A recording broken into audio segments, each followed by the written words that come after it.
Welcome to the Big Success Show. Today, we'll share a good news story about selfless marketing. Brought to you by financialfreedomtool.com. Plenty of money for life. Big Success with the Professor and Mary-Lynn. Our mission at Big Success is to help good people have more money so that they can do more good. And today, we are going to bring you a very good news story. Now, here's the thing. You've seen this in Hollywood.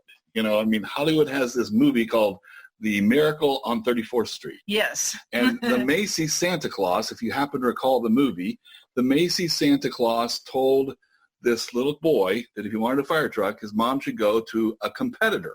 Say, listen, what's the matter with you? Don't you understand English? I tell you, Macys ain't got any. Nobody's got any.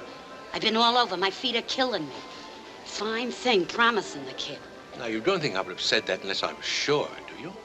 You can get those fire engines at Schoenfeld's on Lexington Avenue. Only $8.50, a wonderful bargain. Schoenfeld's? I don't get it. Oh, I keep track of the toy market pretty closely. Does that surprise you, sir? Surprise me. Macy sending people to other stores. Well, that sounds great in Hollywood, right? But that can't possibly work in the real world. But yet we have a guest on today who says differently.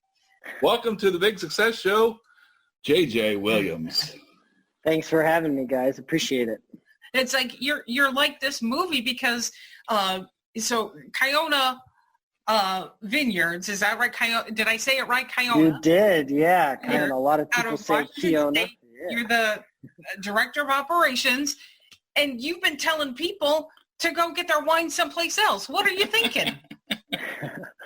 It's all about how the Washington wine industry works together. I think we've got a good camaraderie. And the simple truth of the matter is that with retail sales being shut down effectively, a lot of the smaller wineries in the Pacific Northwest, their incomes have gone to zero. Because, if you're making 1,000 to 2,000 to 3,000 cases of wine per year, your business model 9 times out of 10 is to sell that wine out the door direct to consumer, right? So from a consumer's perspective, you're walking in the door, you're having a nice tasting, you're probably meeting the owner and the winemaker, the proprietor, and you're forming that relationship and then walking out hopefully with a nice case of wine. Mm-hmm. Now with COVID and social distancing, that they kick the legs out on that stool, so to speak. So there's a lot of good people in Washington that are running, nice businesses that their incomes have gone down to zero, or close to zero, with curbside or someone calling up and there being a delivery, that type of thing. So Kiona, we are in somewhat of a unique position here in Washington in that we are a winery that has been around for a long time. So my grandfather started this operation along with my grandmother and their friends, and we planted our first vineyard in 1975. So by Washington state standards, we've been around for a long time. And, during that time, we've seen a fair number of events, nothing quite like this. Yeah. But, we've had controlled linear growth. We haven't been perhaps we're somewhat risk averse in that we're okay with just small incremental improvement, small incremental increases in sales and profit and revenue, and not necessarily taking the moonshot, as it might be. And, now 40 years later, after doing that time and time and time again, we're at a spot where we're farming wine grapes for ourselves, obviously. But we're also growing wine grapes for about 60 other producers. And the thing about our region, Red Mountain, is that the grapes are very high priced for Washington State. So the wineries, the business models where it makes sense to spend a lot of money per ton on wine grapes are more often than not boutique wineries with, the types of wines that get good accolades, good scores with magazines and with reviewers, and they're parlaying that into direct-to-consumer sales.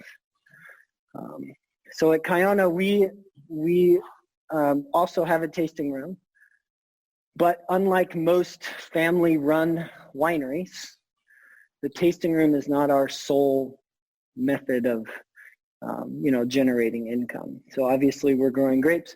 We're also, fortunate to have a lot of good distributor partners throughout the country. So including here in Washington and in Illinois and, 42 states actually. So we're all over. That's what I was going to say. You're 42 states. That's states. pretty incredible. Yeah. And how many grocery stores? That's a good question. When we sell the wine to a distributor, they're kind of the middleman, and then they go out and they sell wine to restaurants and grocery stores and retail shops and that type of thing. And we're not necessarily privy to that information. But, the simple answer is that we're available in retail outlets all over the country. And that is somewhat rare for a smallish, independently owned operation, because oftentimes when you go into a grocery store, the wines that you find there are made by big companies, right? So we're kind of in this strange spot where we're an independent producer.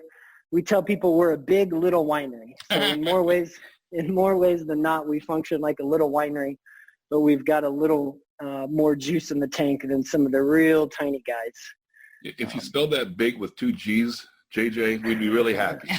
There you go. But I guess to kind of just move this to where what got our attention was in your blog post, you said, hey, look, if you want to buy wine direct, don't buy from us, buy from one of our competitors, right? Yeah. So what's the thought process behind that? Why'd you do that? You're telling people to go spend money somewhere else. Most business people don't do that. Why'd you come up with that? I don't know. There's a lot of reasons. I don't know if there's one particular reason. I think the simple fact of the matter is that we like a lot of our neighbors and competitors. And I would hate to see them close their doors after working so hard because of something outside of their control. Something we say here in Washington is we have a lot of co-peditors.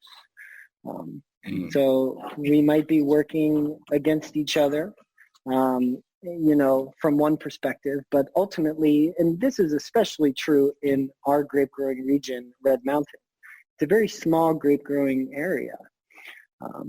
And our ceiling is capped in terms of production. And what makes people interested about Red Mountain is quality. We're seen around the world now as being one of the world's best places to grow Cabernet Sauvignon and things that blend into Cabernet Sauvignon. So if you take a step back beyond, selling wine in any day or month or year, it's really important for people to view Red Mountain as a quality grape growing region. And there are a lot of cool wineries that are our neighbors and our friends that are doing really cool, interesting wines. And they're helping to propagate that idea that Red Mountain is a quality wine producing region. So I think that a lot of our neighbors would agree with the sentiment that when it comes to Red Mountain, a rising tide floats all boats. It's in my best interest for the guy down the road to also be putting out a really good wine that is of interest to the greater wine drinking public. Yeah. That has more appeal than my neighbor or competitor going out of business, or putting out a product that might sour a consumer's opinion on Red Mountain as a region. I think it's a very next generation kind of thinking too, that and maybe it's something we even have lost along the way. I think that, along the way it used to be when maybe we had more smaller businesses and more kind of community focus, businesses generally tried to help each other out to serve the community at large. And over time, maybe we've kind of lost a little bit of that, and maybe we're getting it back. And JJ, you're one of the leaders of that movement. Well, I appreciate that. I'm certainly not alone in Washington wine. The largest winery in Washington is owned by an S&P 500 company, Chateau Ste. Michelle, and they have been excellent stewards of the industry as a whole. You know, if they wanted to stomp some of us into the dirt, they probably could have. Yeah. Time and time again, they've been collaborative and supportive of, you know, wineries that don't have big coffers. And I guess, you know, following their lead, we're kind of doing this same thing. Do you have advice for, this would work for advice for anybody who's, whether they're in the wine business or any kind of business, struggling right now to try and, you know, find a way to have e-commerce. Sure. Is there any advice that you would pass along to folks? Yeah, I think that going into 2020 and beyond, this is the customization economy. And the personalization economy. So like customers want to know that you value them. So looking at your customers as an ATM that walks in the door that must be rung for every dollar is, you know, effective in the short term, but maybe not so effective in the long term. So we use that philosophy and mantra up and down our decision-making process. In this case, you know, we're growing wine grapes for other wineries.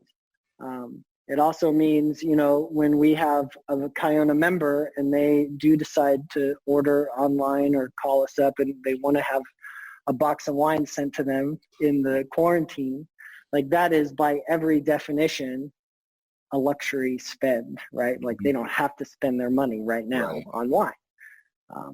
So, you know, like I run this company more or less, but I fill the boxes and I put a note in there. I write on each one that says, hey, you know, Lisa, thanks for your order. You know, thanks, Ken, thanks for your order, whoever it may be. And my handwriting's not super good, but hopefully the sentiment, you know, translates. Yes. Yeah, and just, you know, it doesn't have to take very long. But, you know, Amazon is great because you order something and it shows up in a box 2 days later, but you don't know, like that's kind of an amorphous process. Like you know that someone behind the curtain pulled a lever and you got your book. Yeah.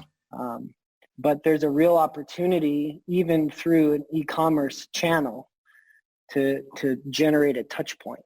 Mm-hmm. Yeah. But we're supposed to be touchless. Yeah, there you go. Maybe the wrong wrong word. Yeah. No, you got it exactly right, JJ. So you know, I think there are a lot of people out there who, you know, some people dream of owning a restaurant, some people dream of all kinds of things, but one of the things I think a lot of people dream is about owning a winery. Would you have any suggestions for? Now, I got a friend in the restaurant business. I got to tell you, he says, you want to retire a millionaire in the restaurant business? He says, start with $2 million.